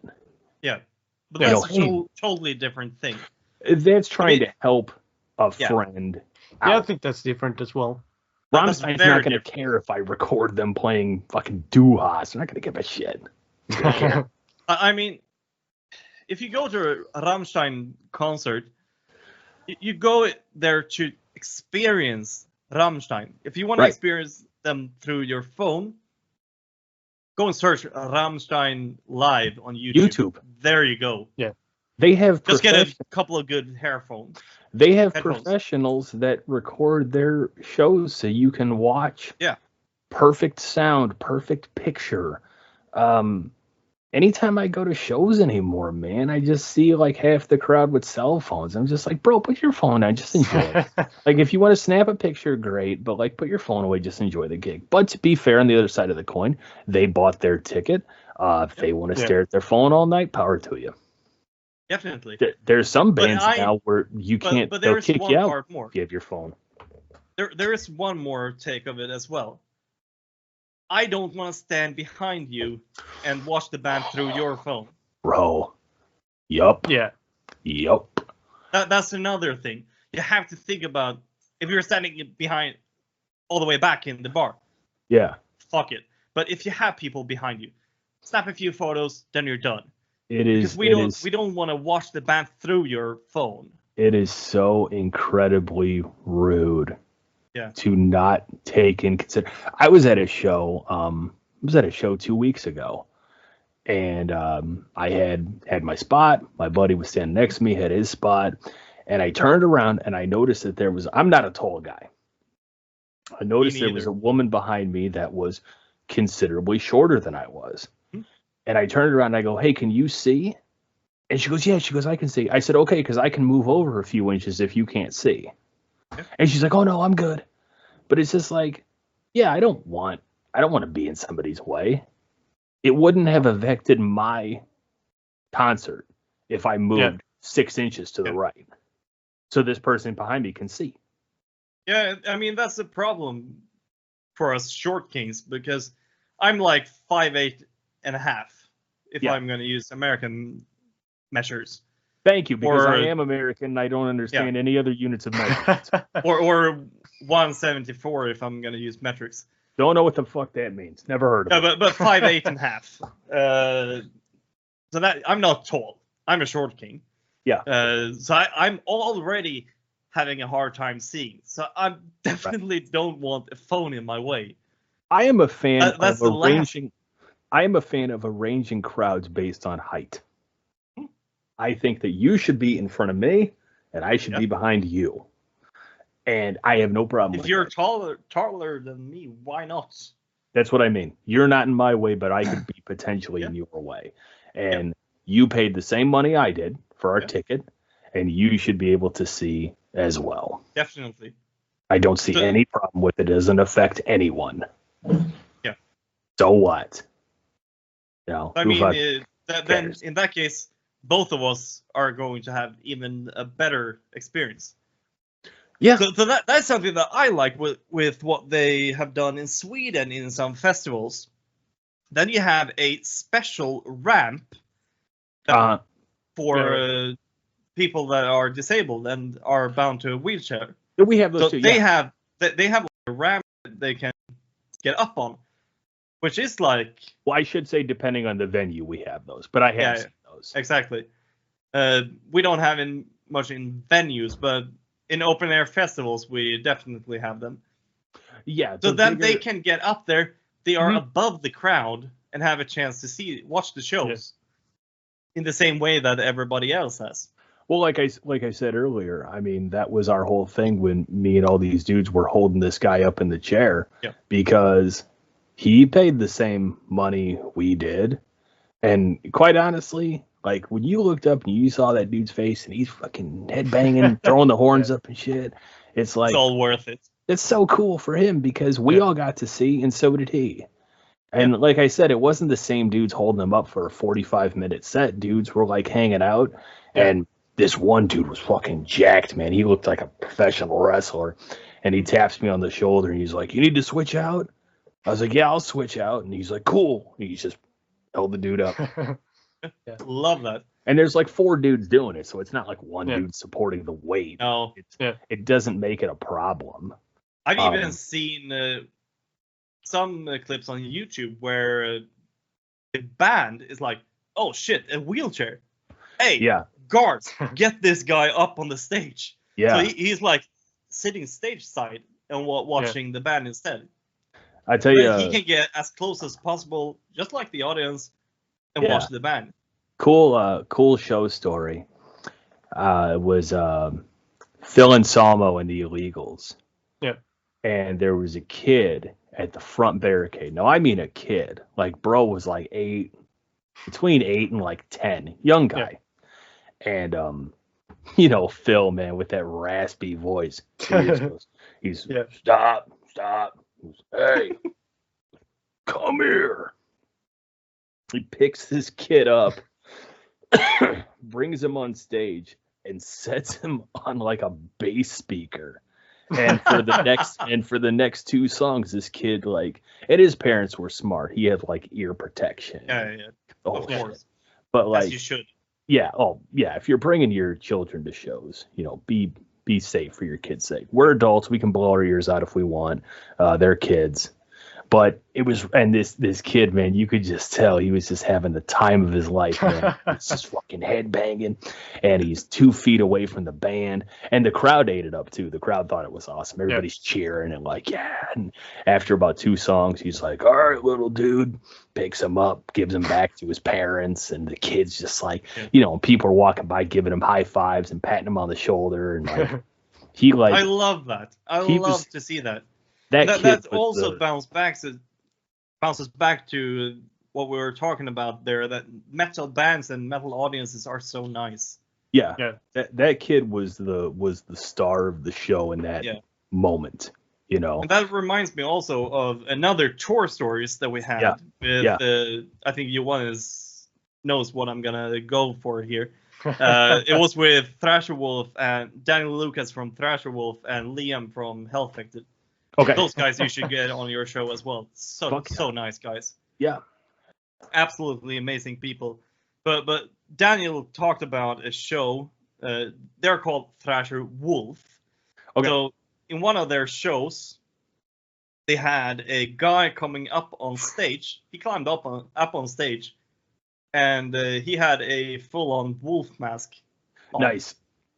So they were like patting him on the back and such. Yeah. Like, okay, all right, that was fun. Get the fuck off the stage now. Yeah, get out of here. But he didn't get it. Oh. So he was there and like, just woo. He's not leaving. And then they were like, okay, fuck it, let's go for the next song. So they were playing with him on stage, and he was like banging his head like crazy, and the audience loved it. Yeah, they were into it. And he was banging his head so intensely that the wolf mask flew into the audience. Nice. Yeah, well, that was kind of like the reason, as like Daniel explained, that like that's kind of why he realized that, you know what, why not? Like why would I like force this guy off the stage? Like the crowd and everybody is having great time and like loving it. So like what the hell? Let's let him be there. Yeah, like it's not a problem. Yeah, I will say this. As much as that dude is cool and like that was fun, I might catch some shit for this, but I'll explain why. I am super anti fans being on stage. Very much against it. I totally get why. And the reason why is Dimebag Darrell. I don't like it. I'm not a fan of it. Yes, 80% of people are just going to jump on stage and jump off stage. Great. Yeah. I believe in band security. I believe in keeping everybody safe. And prior to Dimebag, I would have said, everybody do what you want, go nuts, jump on stage, pat Ozzy on the back and jump off. Ever since then, I have been very like, keep your ass in the... I'll tell you what, Tinley Park, this venue that I was talking about earlier, they got metal detectors in the whole nine. It takes a little bit longer to walk in, but I'm all for it. Definitely. I'm all for it. Definitely. Especially because I live in the States, so shit's a little different here. It's pretty easy to get what you need. You know, I'm not trying to get us in trouble on YouTube, but it's pretty easy to get what you need. And I am all for all kinds of security and all kinds of. I was in high school when that happened, and it was actually my history teacher told me about it. He was like, hey, he's like, what do you do as a big metalhead? He's like, do you listen to the radio today? And I was listening to it. Usually I used to listen to the radio on the way to school, but I was listening to a CD. And I said, no, what's going on? And he goes, I think one of your band guys got, he died. I go, what? And so I pulled it up on the school computer and I read about it. And I was just like, dude, Dimebag fucking Darrell, what? And ever since then, I've been very much against, like, I don't like seeing people in the crowd on stage. I'm not a fan of it. Well, nowadays, in this day and age, it is a proper safety issue. Yeah. I mean, and again, I understand that most people are just going to run up on stage and jump off stage. Power to you. But like we said earlier, it's one bad apple spoils the bunch. Yeah. I just not crazy about seeing it. I mean, look at Randy from Lamb of God. He didn't do anything to that kid. That kid fell. He didn't push him. He fell. Yeah. And the kid died. And then Randy, all that, he went to prison and all this other. I mean, it's just, if you're in the crowd, stay in the crowd. That's what I'm saying. If you're in the crowd, stay in the crowd. Yeah. If you're in the band, If you want to jump, Slipknot used to do all the time, jump in the crowd. If you want to do that, I guess that's your prerogative. Power to you. In Adam's perfect world, the crowd stays in the crowd, the band stays on stage. Yeah, I totally get why. Just to keep everybody safe. That's my whole thing. Yeah. Just keep everybody safe. And then again, climbing up and down on stage. Some stages are quite high, so just the like act of climbing up on stage can be dangerous. Well, remember during the Iowa tour cycle for Slipknot, I think it was the Iowa cycle. Maybe it was All Hope Is Gone. When Sid Wilson broke both of his legs. He jumped off a speaker stack and fell wrong and broke both his legs. He was in the band, but he missed. Dave Grohl broke a leg when he played in Gothenburg, Sweden. Yep. Yeah. He fell off stage. Yeah, because I remember right after that he came out in a wheelchair and played his set in a wheelchair, which is super sick. That's super cool to not miss a show. And he was like, I can't really stand up, so I'm going to sit here and play. And it's like, that's fucking awesome. I love it. That's dedication. Yeah, I mean, if, sometimes you can tell, like, guys are a little hurting from the road or whatever. But it's like, you appreciate as fans when bands push that shit aside and do the show. I have one more very interesting story about meeting a person from a band, and then we'll wrap it up, because I know for you guys, this has to be the longest fucking episode you guys have ever done. Yeah, definitely. We're at 3 hours. If we don't even split it up into several episodes. Oh, I'm airing it as one thing. Yeah, I'm putting it up as one thing. If you power through this, we should throw something in real quick, and if somebody catches this, we should give them something, like something neat. That's interesting. Yeah. It doesn't have to be like a physical item, but like, I don't know, like hook them up in some way, because we're 3 hours. We're almost 4 hours in. Yeah. All right. Okay. So on the Black Tornado side, if you live in the States, you are currently listening to this right now. Pay attention. I'm going to say one word. You message me with this word. I will send you a care package of all kinds of stuff. Not even just Black Tornado stuff. Band stickers. I'll throw some CDs in there. I'll hook you up. What's the word? Pogo stick. If you message me with Pogo stick and you live in the United States, I will send you a care package, something cool. First person to do it, though. First person. Not just sending out shit to everybody. All right. Pogo stick. With that being said, I have one last fun story. We'll wrap up. We'll get the hell out of here. You guys know Lamb of God? Yeah. Yes. I was at Sounds of the Underground 05, 06, 07, somewhere in that realm.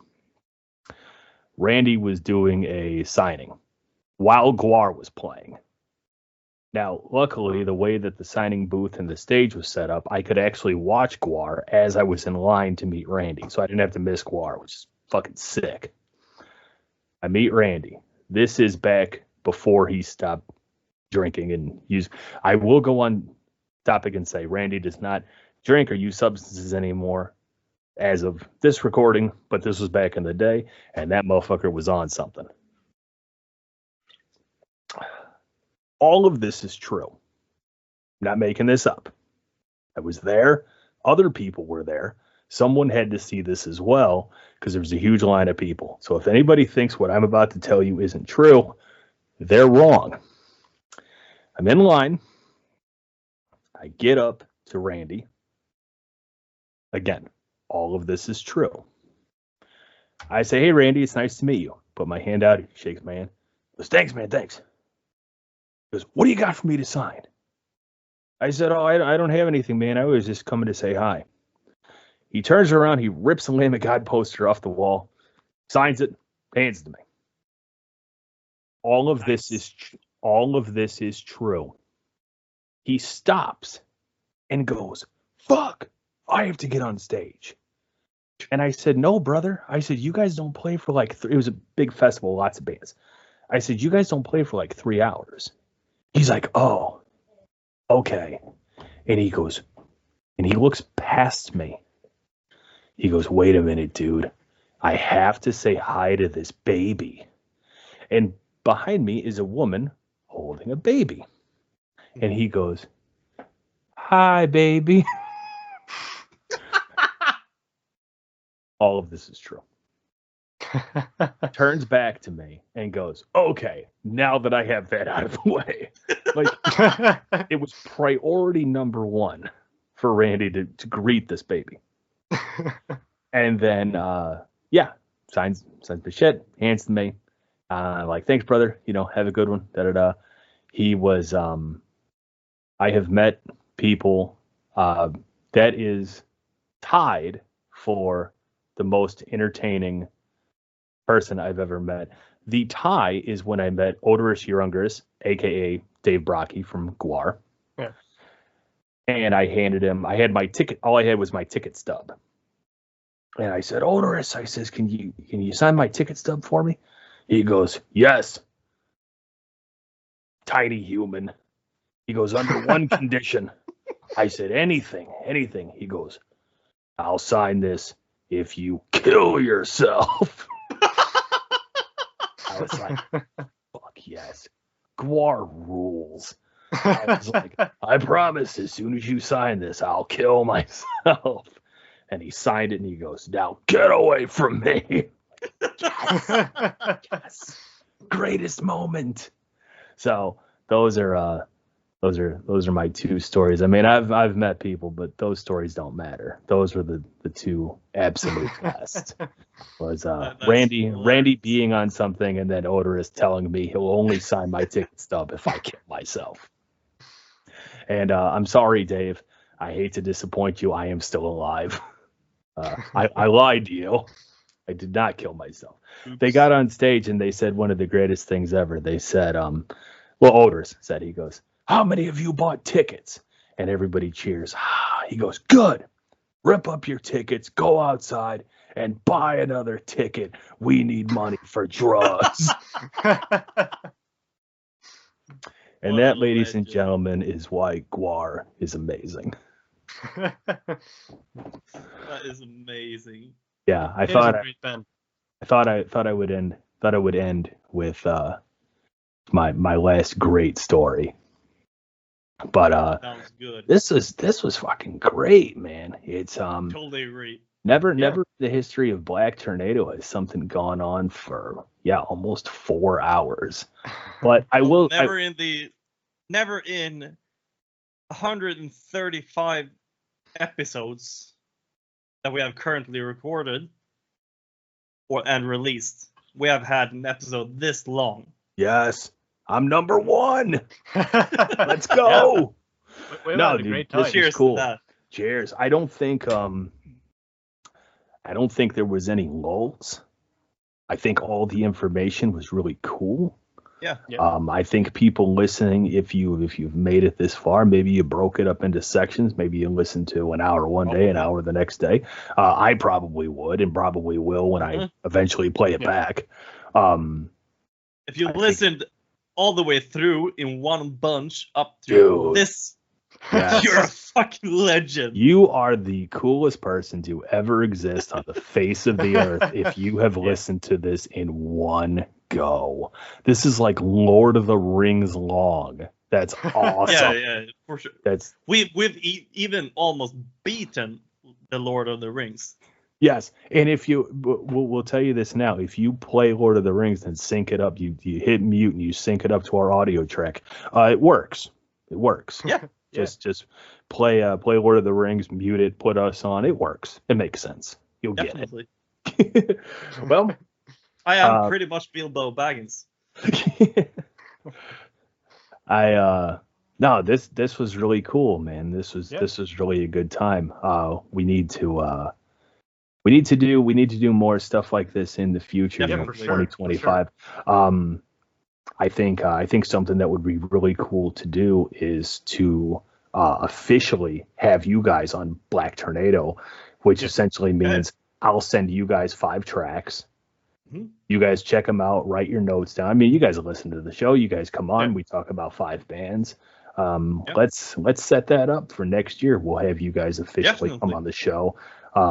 And we'll run it like a regular episode of Black Tornado. And if you guys, because you guys obviously have connections that I don't, if you guys know locals to you or underground to you that would be interested, help out with the playlist, man. Throw a couple bands my way. And then just say, for example, we have loads of bands. Yeah. It's just look at our roster of bands. It's right. But I mean, if you have more specific to like your them. area, like your underground, you know what I mean? Definitely. Yeah. So if you guys can come up with a few, I'll come up with a few, and we'll make a really killer episode. This would be really cool. But I'm starting to think about like Stockholm bands right away, and I can come up with like several ones right away.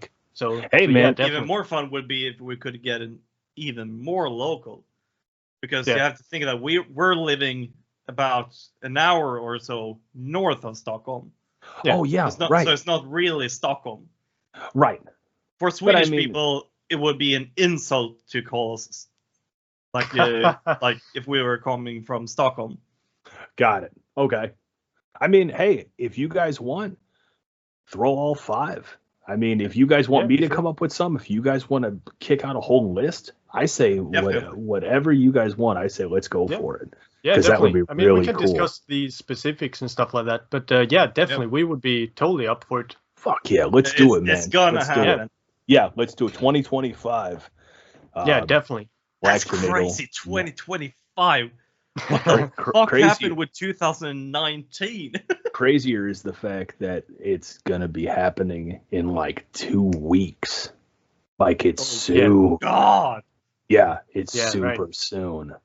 And again, just makes me think like, and I've said it on the show multiple times before, late February is when the relaunch of Black Tornado started. And to me, at that point, it'll be like 25, 26 episodes or something. I still feel like I started everything last week. Yeah. Like it still feels like. We feel almost the same.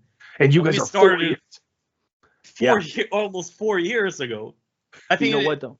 What is it? January 16th. Then we started 4 years ago. Yeah, maybe. I can actually check. I think it was January 16th. I think 4 years ago. Something like that. But I think that's the sign of a good show is that you're not going like, oh, we've been doing this for 4 years. I'm sick of it. You're like, hell yeah, 4 years, man. We're going to do 4 more. Yeah. We are going to revamp some stuff like we talked about earlier. Right. We're going to try at least and see if it works to get the bands on the show for the verbalizings and stuff like that. Which I think is going to be really cool. And for this season, I've been more off the podcast and working behind the scenes. It's still me that is editing all of the episodes. Yeah.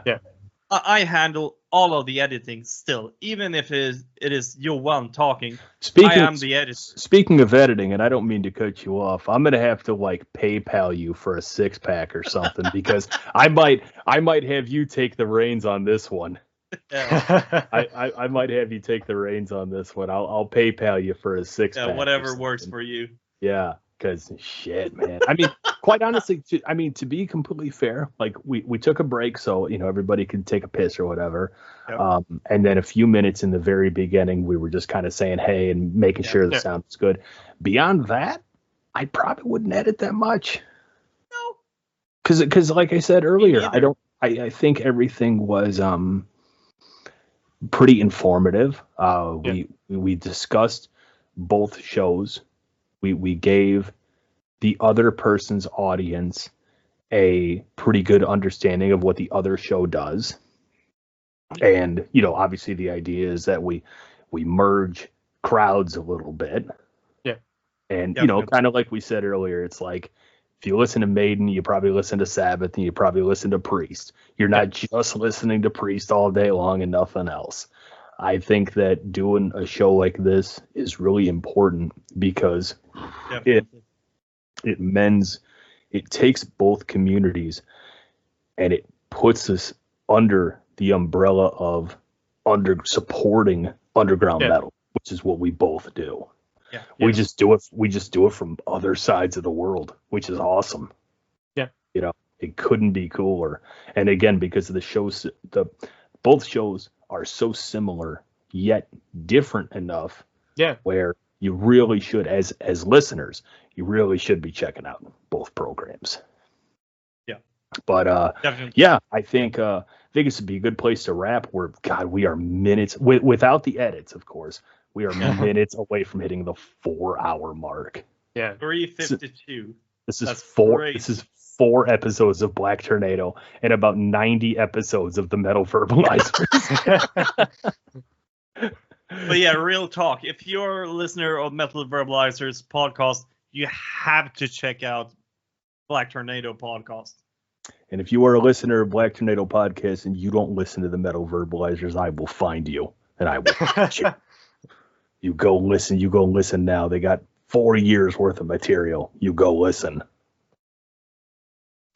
All right, I am Adam from the Black Tornado podcast. I am Erik from Metal Verbalizers podcast. And I'm Johan from Metal Verbalizers podcast. Thanks everybody for joining us. This was a really, really good time. And if you enjoyed this incredibly long episode, please drop some likes, drop some comments, subscribe to both channels. If you are a Black Tornado subscriber and you aren't subscribed to Metal Verbalizers, I will find you. I will slap you around. Get on it. All right, everybody have a good day. And as always, be safe. Take care of each other. Peace. Have a good one. Yeah.